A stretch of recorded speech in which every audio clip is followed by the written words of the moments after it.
Sir Balakrishna అఖండ ఎట్టకేలకు 12న release అవుతుందని తెలుస్తుంది. ఏంటి దానిపై మీ కామెంట్? ఏమో నేను చెప్పాక మొన్నే చెప్పాక 12వ తారీఖు రిలీజ్ అవుతుందని. ఆ రోజు చెప్పాను, అవుతాను, సంతోషం, పర్లేదు. మన మాట గౌరవించి వాళ్ళంతా రిలీజ్ చేస్తుంది, సంతోషంగా ఉంది. సో 12వ తారీఖు చాలా చిన్న సినిమాలు ఉన్నాయి, వాటికి ఈ అఖండ వలన ఎఫెక్ట్ పడుతుంది. వాళ్ళందరూ కూడా వాళ్ళ సినిమాల్ని పోస్ట్పోన్ చేసుకోవాల్సిన పరిస్థితి వచ్చింది. అంత ఉండదు అనుకోండి. ఇప్పుడు ఏ సినిమా ఉండేది ఆ సినిమాకు ఉంటుంది. పెద్ద సినిమా వస్తే చిన్న సినిమా ఆడదు అనేది. ఆడే సినిమా ఎప్పుడైనా ఆడుతుంది, ఆడని సినిమా ఎప్పుడూ ఆడదు. ఈ సినిమా వచ్చేసరికి ఆ సినిమా చంపేస్తుంది అనేది ఉండదు. థియేటర్స్ కొంచెం అంటే ఇది లేదనుకుంటే థియేటర్స్ కొంచెం ఈజీగా ఉండేది, కొంచెం ఇబ్బంది అవుతుంది.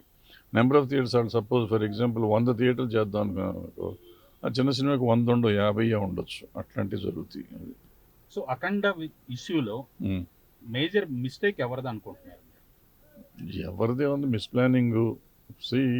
ఈ మధ్యకాలంలో సినిమాలు మెజారిటీగా మనకి నష్టపోతుంది ఓవర్ బడ్జెట్.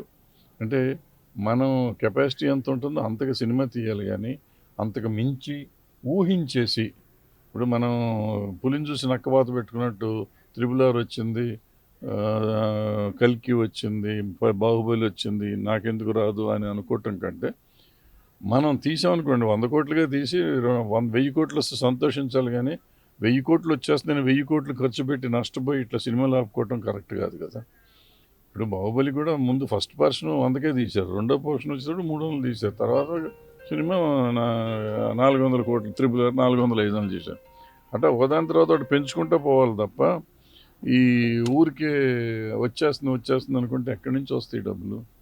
ఆయన బాలకృష్ణ గారి సినిమా 100, 150 దాకా చేస్తుంది.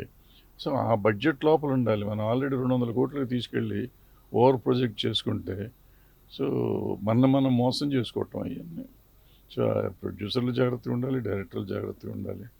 బాలయ్య లాంటి హీరో దొరికినప్పుడు ఎమికబుల్గా ఉండే, ఇప్పుడు ఉన్న హీరోల్లో మోస్ట్ ఎమికబుల్ హీరో అంటే బాలయ్య గారు. ఆయన సినిమాని కూడా ఇవాళ ఆగే పరిస్థితికి వచ్చిందంటే డెఫినెట్గా something wrong with the production. Right. ఇప్పుడు బడ్జెట్లో దాదాపుగా సింహభాగం 75% రెమ్యూనరేషన్సే అంటున్నారు.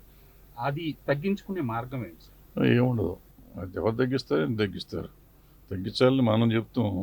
ఈ 75% ఉంటుంది, 80% నుంచి కనిపెట్టి చెప్పింది నేనే కదా అట్లా అనుకుంటే. బట్ అవ్వట్లేదు, తప్పదు. ఇప్పుడు ఈ పెద్ద సినిమాలు అనబడే సినిమాల్లో వాళ్ళని చూసి వీళ్ళు చేస్తున్నారు అనేది ఏంటంటే, ఫర్ ఎగ్జాంపుల్ ఒక సినిమా ఉందనుకోండి, పెద్ద సినిమా 1000 కోట్లు చేసిన సినిమా, వాళ్ళు 400 కోట్లు ఖర్చు పెడితే 400 కోట్లు 300 కోట్లు సినిమా మీద ఖర్చు పెట్టి 100 కోట్లు రెమ్యునరేషన్ చేస్తారు. వాళ్ళు 400 కోట్లు చేశారు, నేను 400 కోట్లు చేయాలని చెప్పి నేను 300 కోట్లు రెమ్యునరేషన్స్ ఇచ్చి 100 కోట్లతో సినిమా తీస్తున్నాం. సో మీకు సినిమా క్వాలిటీ తగ్గిపోతుంది, కంటెంట్ తగ్గిపోతుంది. అక్కడ కంటెంట్ ఉంది కాబట్టి సినిమా ఖర్చు పెడుతున్నారు, తీస్తున్నారు. ఇక్కడ కంటెంట్ కాదు, ఇక్కడ పులిని చూసి నక్కవాత పెట్టుకున్నట్టు రేట్లు పెంచేసుకుని కాస్ట్ పెంచామని చెప్పుకోవటం తప్ప ఇక్కడ ఏం లేదు.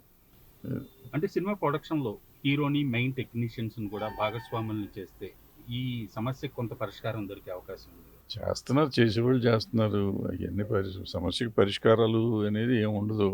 మనం రియలైజ్ అవ్వాలి. నేను చెప్పినప్పుడు మీరు చెప్పినట్టు షేరింగ్ ఉంటే వస్తాయి, లేకపోతే పోతాయి, అట్లా చేసుకోవచ్చు, తప్పులేదు.